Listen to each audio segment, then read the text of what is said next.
How about your life? Hope you and your family in the healthy, stay safety, keep clean, keep spirit. Now, we're going to start our lesson. Let's pray. Our Heavenly Father, thank you for your kindness, thank you for your blessing, especially thank you for your love. Now we are going to start our lesson. Please bless and guide us so that we can understand our lesson today. In the name of Jesus Christ, we pray to you. Amen. Sekarang kita akan lanjutkan pelajaran kita tema D, sehat itu penting. Subtema 1, peredaran darahku sehat, pembelajaran yang ketiga dan yang keempat. Tujuan pelajaran yang harus kita capai hari ini, yang pertama, menjelaskan hak, kewajiban, dan tanggung jawab terhadap lingkungan sekitar. Kedua, mendeskripsikan contoh interaksi manusia dengan lingkungan sekitar. Ketiga, menjelaskan cara mencari makna dalam pantun dan membaca pantun dengan percaya diri. Keempat, mengidentifikasi contoh usaha masyarakat dalam pembangunan sosial budaya. Sikap yang harus kita kembangkan dari pelajaran ini adalah rasa ingin tahu, percaya diri, bekerja sama, toleransi, dan bertanggung jawab. Anak-anak, kita coba berikan pendapatmu tentang peristiwa di dalam gambar ini. Apakah kalian pernah melihat hal-hal seperti ini? Ayo, kira-kira ada nggak ya kaitan dengan hak dan kewajiban serta tanggung jawab dari warga sekitar terhadap lingkungan seperti ini? Bagaimana menurut anak-anak di rumah? Ya, pasti ada kaitannya dengan hak, kewajiban, dan tanggung jawab setiap warga sekitar dalam peristiwa ini. Kenapa peristiwa ini bisa terjadi? Ini karena ada orang-orang yang kurang peduli dan kurang bertanggung jawab terhadap lingkungan sekitarnya. Apakah anak-anak suka dengan keadaan seperti ini? Tentu tidak suka, bukan? Untuk itu kita harus jalankan hak, kewajiban, dan tanggung jawab kita dengan baik supaya kita tidak berada di dalam keadaan seperti gambar ini. Sekarang masih anak-anak tentang hak, ayo kita diskusikan bersama-sama. Hak itu adalah sesuatu yang dimiliki manusia sejak lahir. Sedangkan kewajiban adalah sesuatu yang harus dilaksanakan setiap orang tanpa terkecuali. Ketiga, tanggung jawab itu sikap berani menyelesaikan hingga menanggung akibat dari suatu tugas yang diberikan kepada orang tersebut. Itu adalah pengertian hak, kewajiban, dan tanggung jawab. Pastinya anak-anak sudah tahu dan sudah memahami hal ini, bukan? Sekarang, mari kita lanjutkan apa-apa saja itu hak dan kewajiban serta tanggung jawab yang harus diemban atau yang harus dilaksanakan setiap orang. Mari kita lihat yang selanjutnya. Hak, kewajiban, dan tanggung jawab. Misalnya sebagai warga sekolah. Yang pertama, contohnya apa? Ada mendapatkan pendidikan yang layak, mendapatkan pendidikan agama sesuai yang dianutnya, memperoleh penilaian hasil belajar. Itu contoh hak anak-anak di sekolah. Lalu kalau kewajibannya apa? Belajar dengan tekun, menaati peraturan sekolah, menghormati guru, mengasihi teman juga termasuk. Kalau tanggung jawab di sekolah apa? Sebagai anak-anak. Menjaga kebersihan sekolah itu tanggung jawab semua warga sekolah, termasuk siswa-siswinya.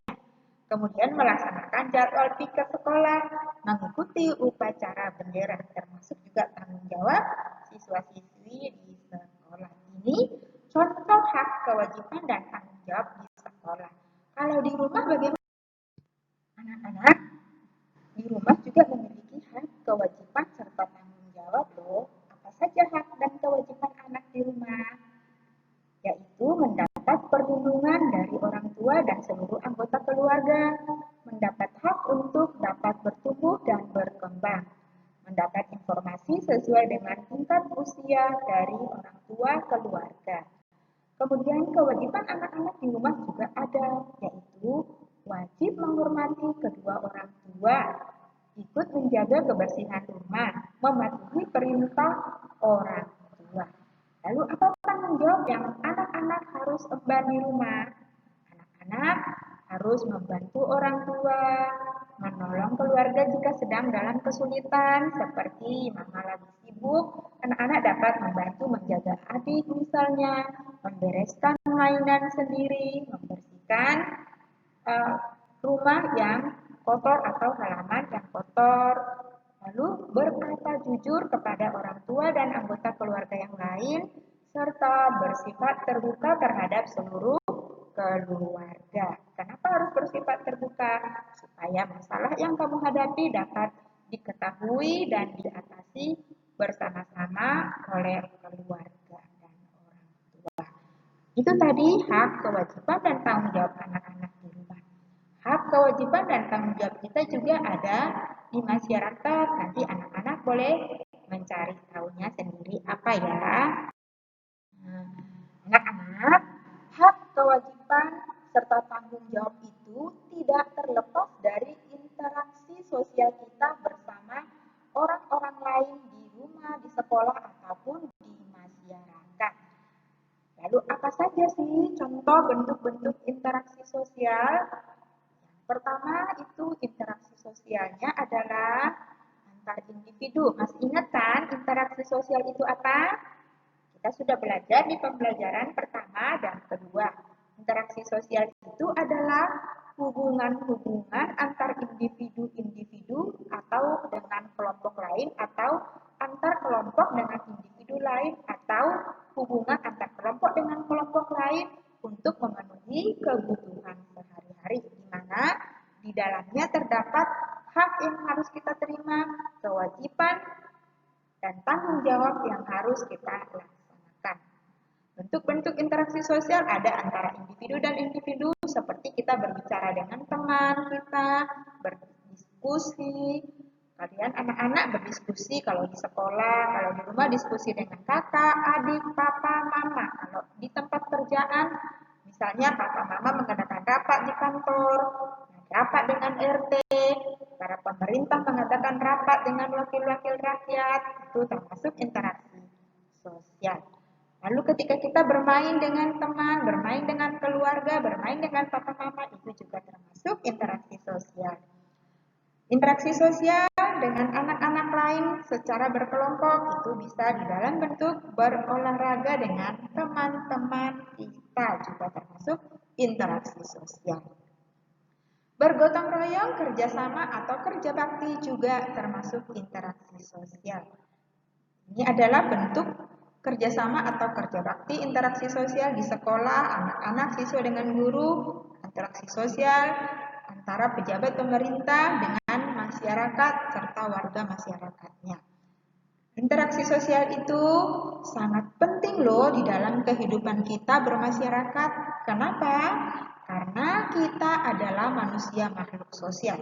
Tuhan menciptakan kita tidak seorang diri. Kita juga sebagai orang Kristen, Alkitabnya memberitahukan bahwa tidak baik manusia itu sendiri, perlu orang lain. Itu sebabnya Tuhan menciptakan ada penolong bagi Adam. Maka kita di dalam interaksi sosial membutuhkan orang lain. Kita perlu hidup bermasyarakat karena kebutuhan kita dipenuhi oleh orang-orang lain yang ada di sekeliling kita. Interaksi sosial juga dapat dilakukan dengan membaca pantun. Anak-anak masih mengingat apa itu pantun? Nah, pantun itu adalah puisi Melayu asli atau puisi lama yang sudah mengakar lama di budaya masyarakat Indonesia. Pantun itu biasanya terdiri atas 4 larik atau 4 baris bersajak ABAB atau AA AA. Contoh pantun, kalian sudah pernah kan berpantun? Nah, pantunnya misalnya, hujan angin bercampur badai, hujan reda pergi ke pantai. Di sekolah jangan berkelahi, kalau berkelahi tak jadi pandai. Atau misalnya, contoh pantun yang anak-anak, sungguh sedap makan ketupat, apalagi jika perut lapar. Kami anak-anak hebat, rajin belajar dan juga pintar. Oke, anak-anak di rumah belajar yang rajin supaya menjadi anak yang pintar. Nah, di dalam pantun ada makna yang terdapat di dalamnya. Lalu bagaimana cara menentukan makna atau isi pantun? Nah, baca lirik ketiga dan keempatnya, karena lirik tersebut adalah merupakan isi dari pantun. Tetapi juga jangan melupakan sampirannya, karena sampiran itu adalah hubungan untuk masuk ke dalam isi pantun. Nah, di sini ada contoh lirik ketiga dan keempat dari pantun. Utang emas dapat dibayar, utang mati dibawa mati. Nah, ini makna pantunnya. Utang emas dapat dibayar artinya jika kita berhutang emas tentu di kemudian hari bisa dibayar kembali. Tapi kalau utang mati dibayar mati, maknanya itu kalau kita berhutang budi sulit untuk membayarnya sehingga dibawa mati. Anak-anak nanti boleh cari pantun dan buat maknanya. Anak pasti bisa. Oke? Nah, hal-hal yang perlu diperhatikan saat membaca pantun. Yang pertama, anak-anak harus memperhatikan intonasi di dalam membaca pantun, penekanan tinggi rendah suara, keras lembutnya suara, atau cepat lambatnya suara ketika kita membacakan kata atau kalimat di dalam pantun tersebut.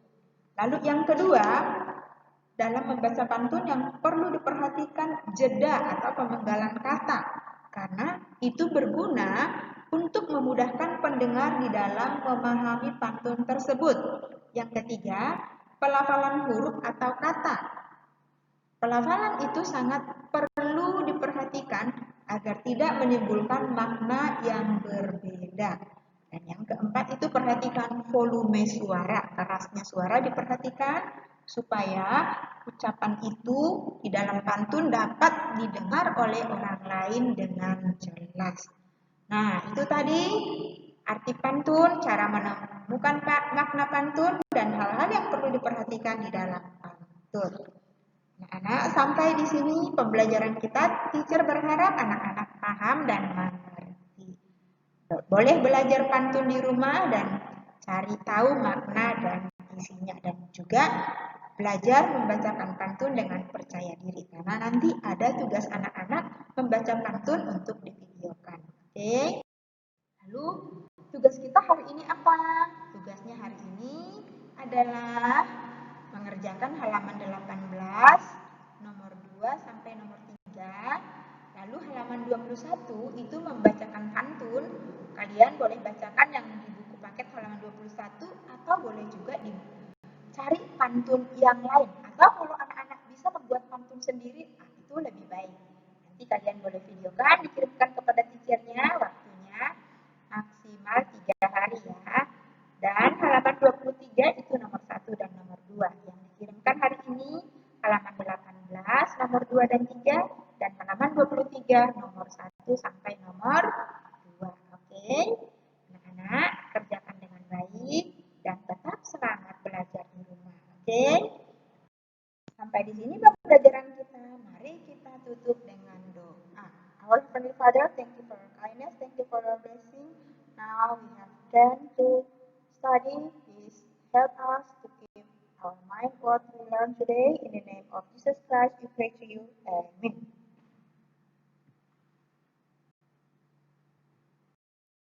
Oke, sampai di sini pembelajaran kita. See you next time. Bye-bye.